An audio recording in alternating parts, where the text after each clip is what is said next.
See? You can eat your dinner. Go on, go eat your dinner. Hey, kia ora. Helen Brahms here, coming to you live from Sun City in Arizona.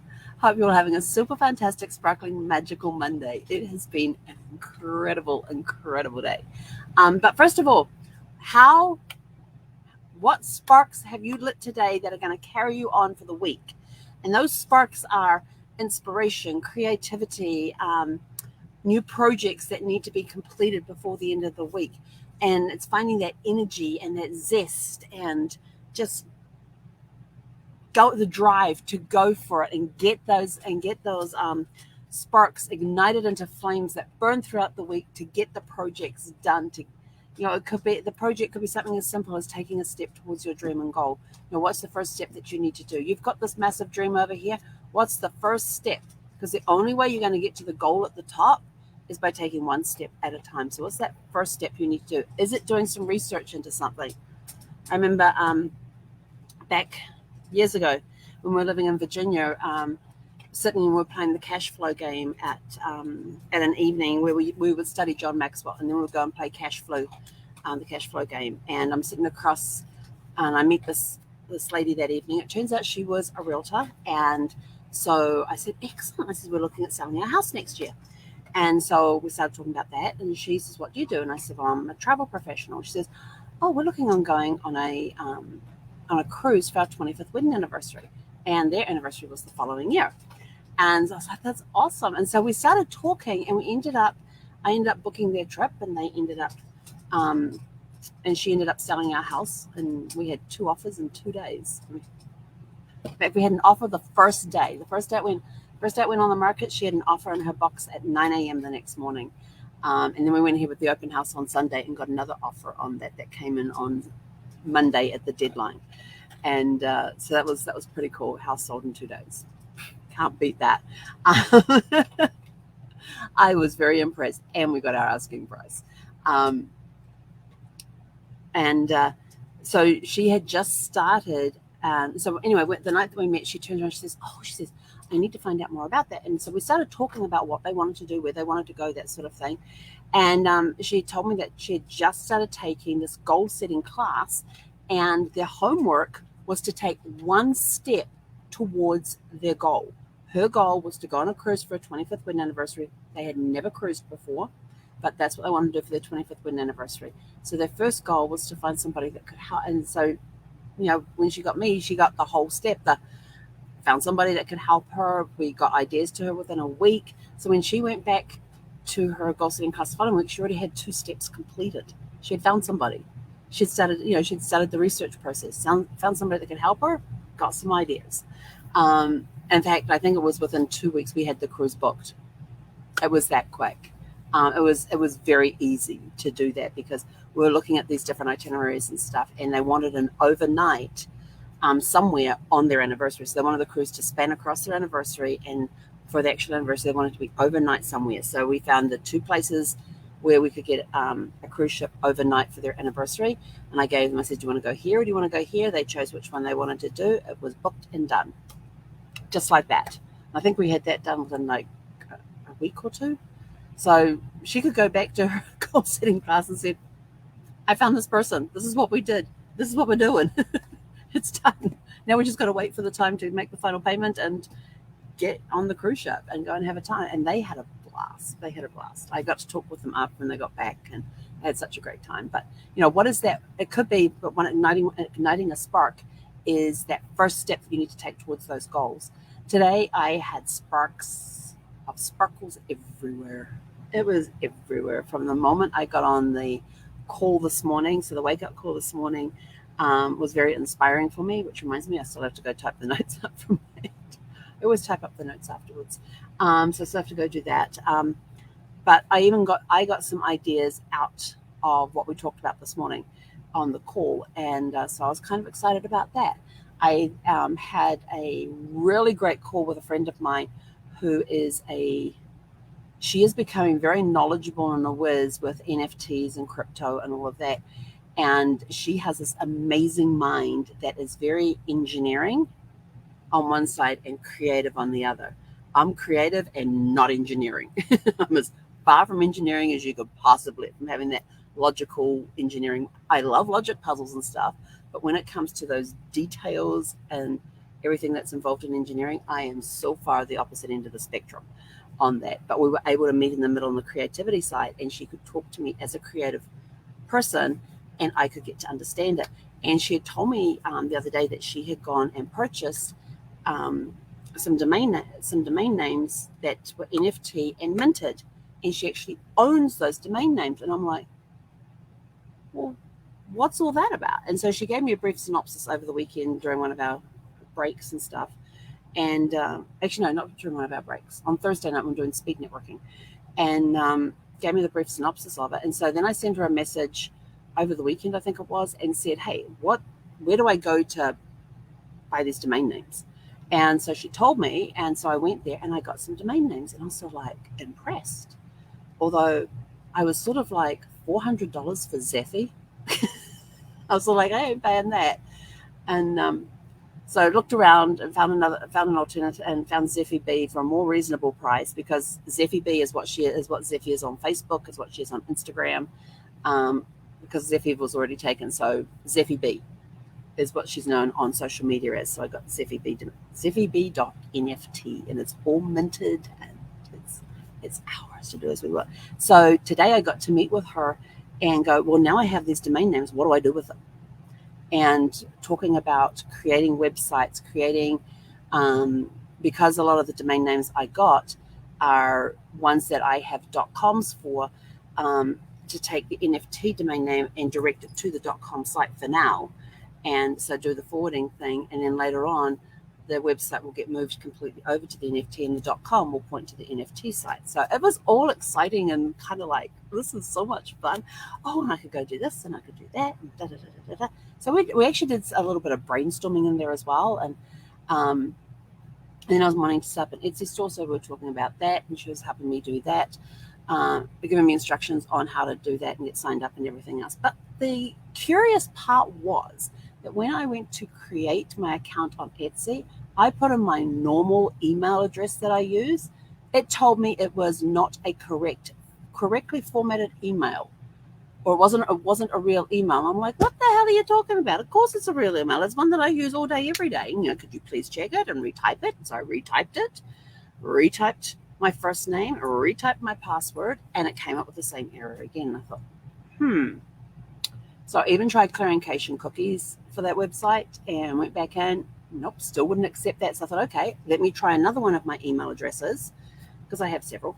And that wouldn't go through either. It came back with the same error. And I'm like, this is weird. I own the domain. These are legit email addresses. I'm like, what the heck? So I still haven't figured that one out. So now I think I might go to incognito and try and set up the account that way. But again, lots of creativity ideas coming through on what I could do with Etsy. So that's another exciting thing that we're going to be looking at. And once it's set up, it's good to go. And there was another site that she introduced me to as well for doing some artwork and things. And she says, you can take those and do this, this, and this with them. And I'm like, oh, so there was a whole nother world opener. So I'm got pages of notes from that. Had a great time on the chat today. Didn't get to be as creative as I usually am on some of those, but it wasn't too bad. It was a good day on the chat. And then this evening I had a really awesome call, and I thought, this is a really good topic. And we got talking about because he asked me if I was sorry, it's really dry around here right now. And I got caught outside and I totally forgot. I knew the air quality warnings were out there about the ozone pollution, and I forgot to put my breathe on underneath my nostrils before I went out. And I actually had an incident while we were out walking where I couldn't get any air in at the time. And I was bent over, hands on knees, trying to just calm down and get some air in. I'm not an asthmatic, but I do occasionally have these attacks which are similar to an asthmatic, but I can still get air in and out, just not in the quantities that the body needs. And so I didn't have my breathe with me, and I wasn't sucking on my breathe lozenges. And I had just been telling the friend I'd been having the Zoom with that, when I go out, I got to remember to put this stuff on and suck on the lozenges while we're walking to help me breathe. And I totally forgot to do it. But anyway, so we got talking about genealogy and some of the services and things, and it got reminding me on the genealogy side about the importance of telling stories. And he deals with seniors, those with memory issues, those that are going into hospice care. He's a really great guy, great personality for doing what he does with hospice and palliative and seniors. And he was wanting to do something with the seniors in a way to promote me. And so I was saying, well, there's one area of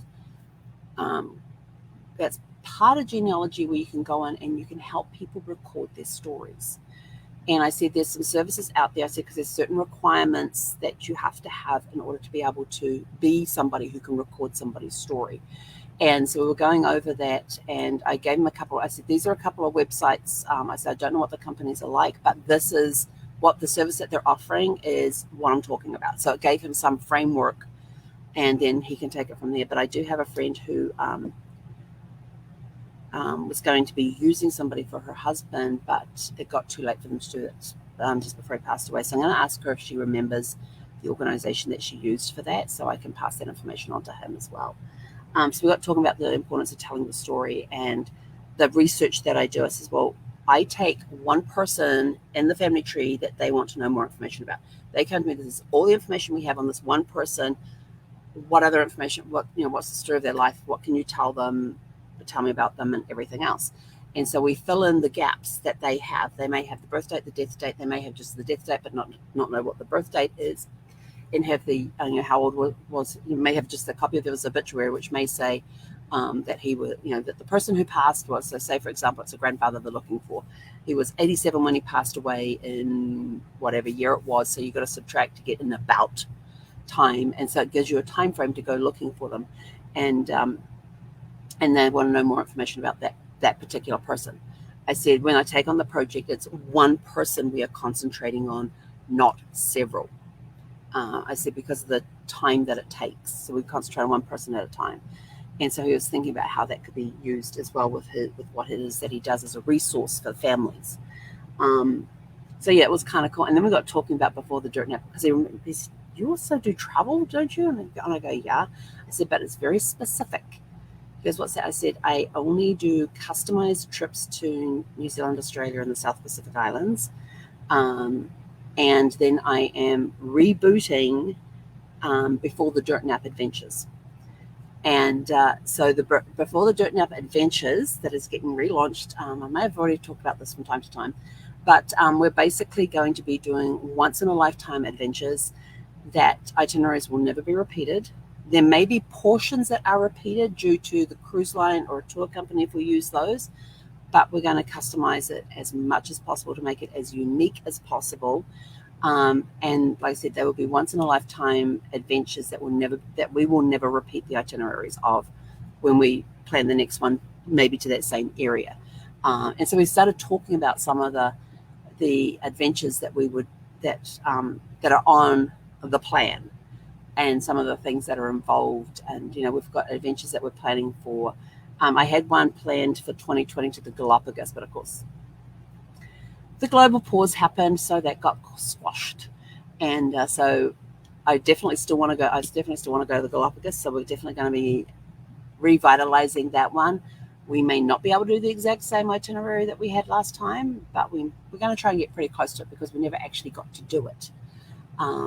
And it was, you could either do a 14-day program with a piece 7 days before the cruise, and then head home, or you can do the cruise and 7 days after in Peru and then head home, or you can do the whole 21 days. So we've got 3 separate packages tied up in one. So that was, we're going to revitalize that one again. And then we're talking about Africa and the different adventures you can have in Africa that we're going to incorporate, and we're going to bundle these different activities together and different things, safaris and definitely safaris. So we're going to be incorporating different things there. Want to do an Asia one, but haven't fully planned that one yet. Haven't really started looking at Asia, but we're talking about different things around on different areas, like going through Italy and some of the experiences we were looking at. If we go through Italy, some of the experiences we're going to look at doing, and how we can get in to certain places before it's open to the public, type of thing, based on the tour companies that we're looking at using. So there's different things that are coming down the pipeline, and again, it's all going to depend on what safety travel requirements are because of COVID, along with what is open now, what is not open now, what the cruise lines are doing, what the tour companies are doing. There's a lot of research that's going to be going into the things, and as we move further away from this global pause, there'll be more opportunities and stuff becoming available. So we're talking about some of the ideas with him, and he's like, oh, so I've always wanted to do that one. Well, I'm there. I want to go on that one. And he was wanting to come with us on every single one, which is sort of like, this is the excitement, because it's living your best life now. It's not, oh, when we retire, we're going to do that. Why wait until you retire when, anything could happen between now and retirement, where you're now can't move as freely as you used to. You may be having health challenges. There may be stuff going on with your family where you can't leave and go. So it's all about living your best life now, seizing the opportunities as they appear. What's that saying? Sun Tzu has opportunities multiply as they are seized. So it is seizing the opportunity in the moment and getting out there and living your best life now, because if you wait too late, you may not be able to travel to that country and experience the experiences you want to have. You may want to, if one of the adventures we're going to do is doing some climbing on some mountains. I've got to get back in shape before I even attempt that one. One of the popular ones that gets asked about for a while and will be included on one of the adventures we're going to have. We'll have a thing where we'll have a group of people, and they have the option of climbing Kilimanjaro or going off and doing something else, while those that want to climb can go climb.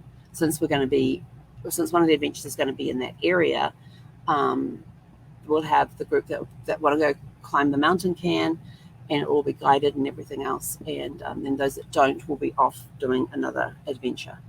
We're looking at all sorts of different things, different ways of incorporating different adventures and stuff. And again, it's based on what's open, what travel restrictions are out there, and all of that sort of stuff as well. So stay tuned, because you never know what's going to happen with Before the Dirt Nap Adventures. People are going to go, before the dirt nap? I go, before you die. Take a dirt nap, get buried. Oh, I got it now. So yes, Before the Dirt Nap Adventures, living your best life now. And of course, we're going to be, when we're on the trips and everything, there'll be, of course, social media posts done. We'll be blasting it across social media and about our adventures. And we're going to be encouraging those that are on there, if they want to post on social media about it, they can. If they don't want to, they don't have to. But we will definitely be doing that to show some of the adventures that we're doing and that sort of thing. So I got talking with my friend at the end of the day. I got fired up again on several levels. So that was well worth the two meetings, individual meetings I had today were well worth the time that I had with these people, because I got fired up. I'm still on a high from Networking Riches this weekend. Networking Riches was incredible this weekend. I am still on a high from that.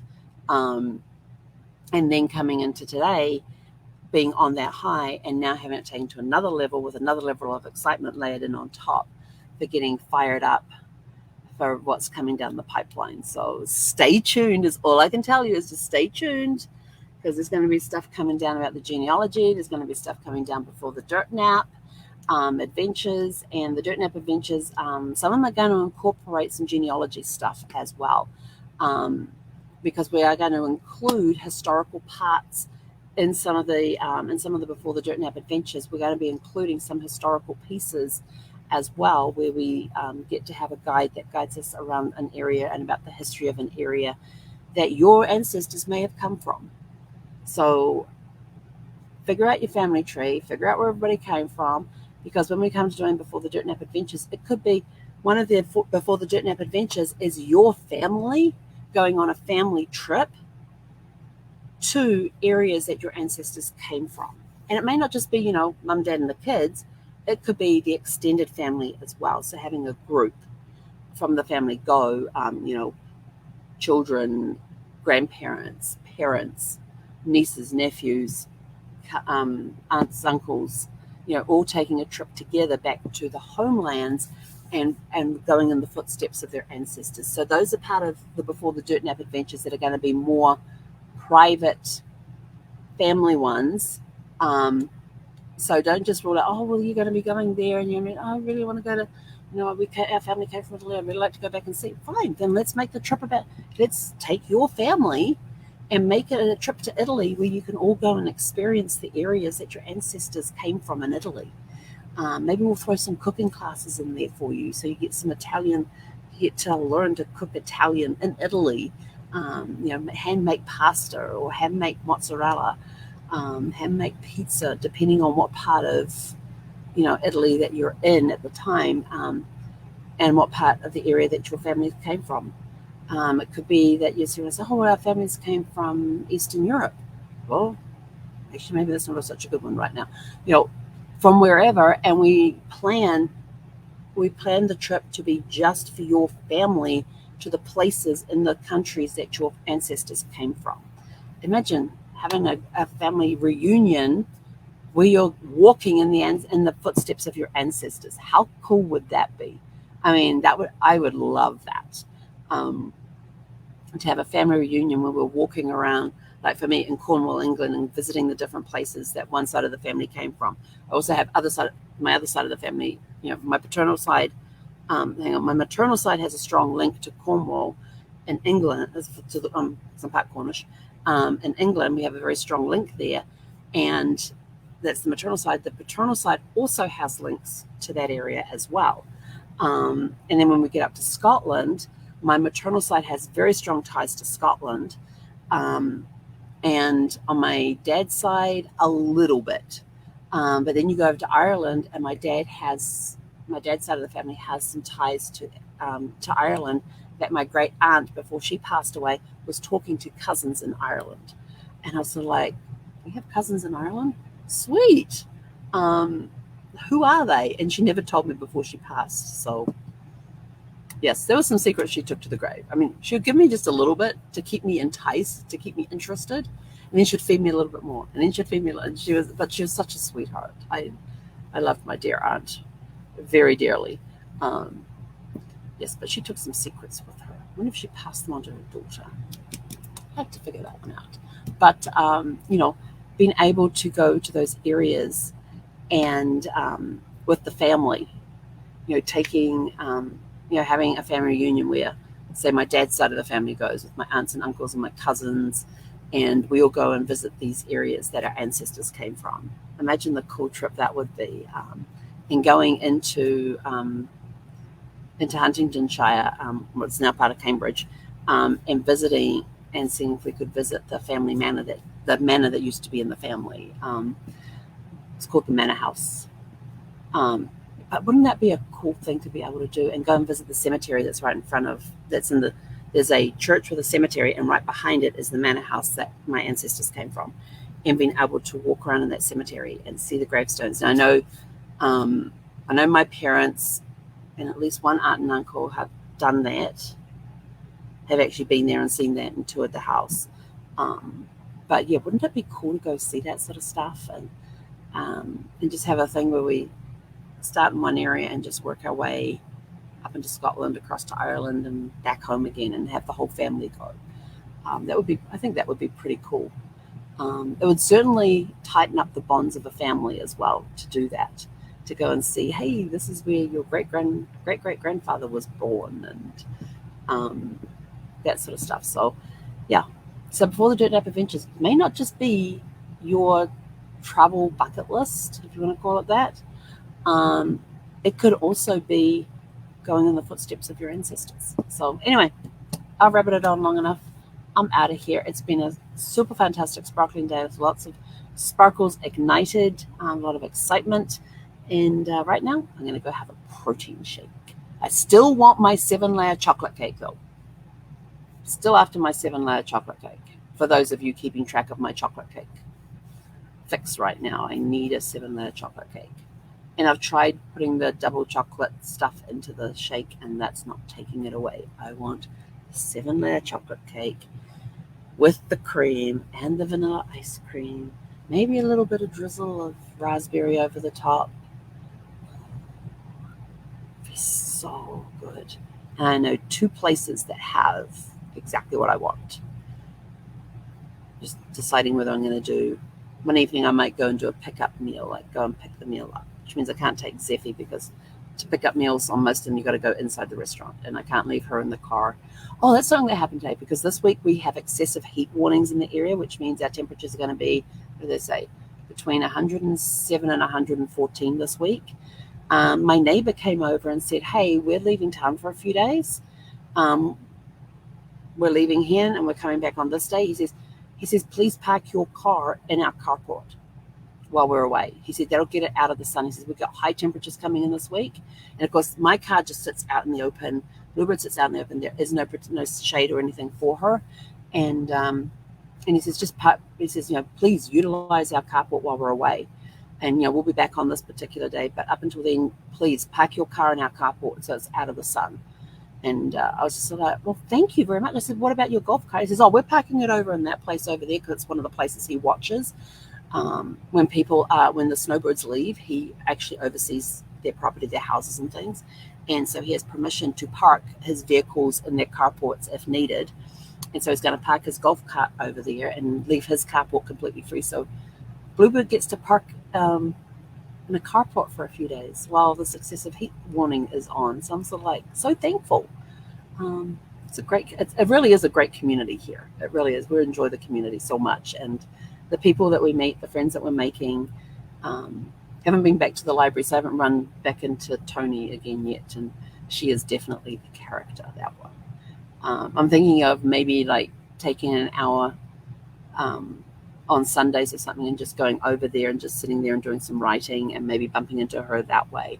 But then I can't take Zeffie with me. So it's sort of like, I don't want to lose Zeffie. This very bad separation anxiety.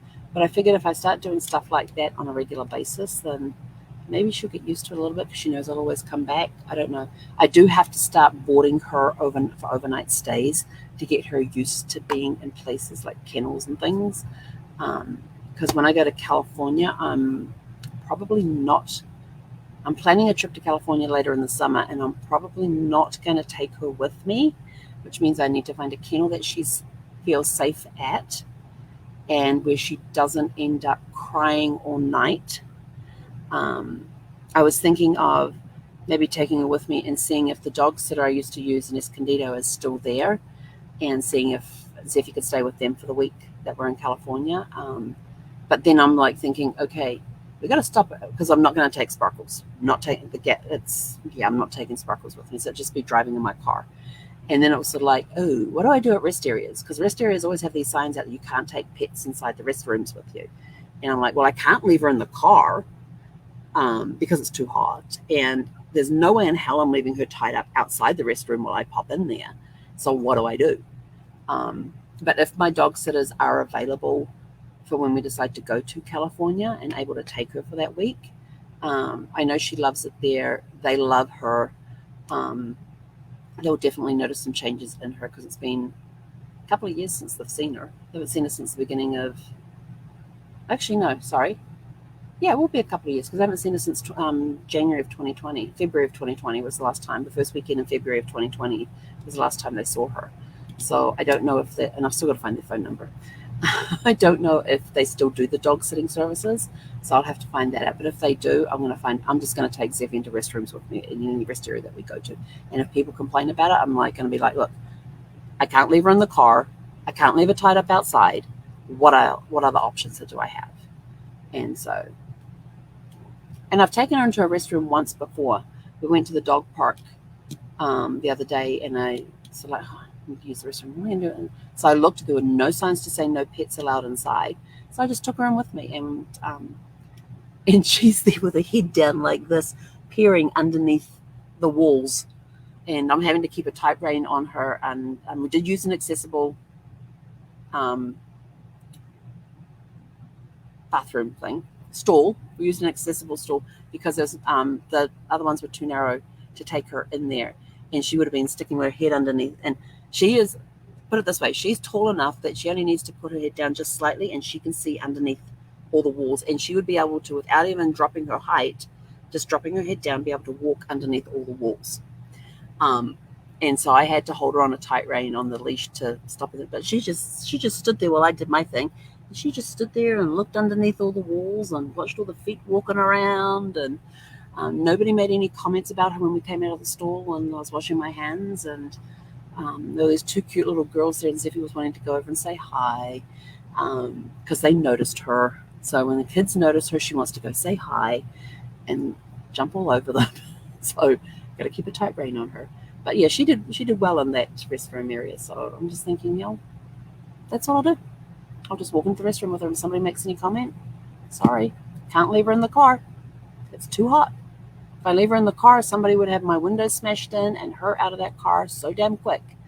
Because people are like that with animals in cars. So, and when you got triple digits, you definitely do not want to leave a dog in a car. So yeah. Anyway, my safety tips for traveling with pets. What else we talked about before? The dirt nap adventures, genealogy, telling stories, getting stories recorded, that sort of stuff. I'm at it. I think we've talked about enough tonight. Inviting sparks for the weekend. So anyway, go have a super fantastic sparkling evening, and we'll catch you guys back here tomorrow evening for Tune Up Tuesday. Hey, Konera.